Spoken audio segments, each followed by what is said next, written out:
ऋणमोचन गणेशस्तुति। रक्ताङ्गं रक्तवक्त्रं सितकुसुमगणैः पूजितं रक्तगन्धैः क्षीराब्धौ रत्नपीठे सुरतरुविमले रत्नसिंहासनस्थं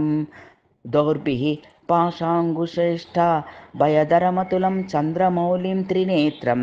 ध्यायेच्छान्त्यर्थमीशं गणपतिममलं श्रीसमेतं प्रसन्नं स्मरामि देवदेवेशं वक्रतुण्डं महाबलं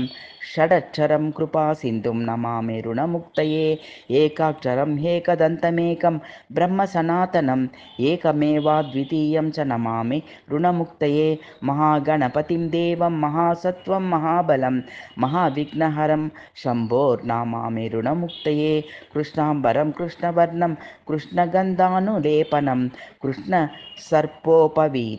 च नमामि ऋणमुक्तये रक्ताम्बरं रक्तवर्णं रक्तगन्धानुलेपनं रक्तपुष्पप्रियं देवं नमामि ऋणमुक्तये पीताम्बरं पीतवर्णं पीतगन्धानुलेपनं पीतपुष्पप्रियं देवं नमामि ऋणमुक्तये धूम्राम्बरं धूम्रवर्णं धूम्रगन्धानुलेपनं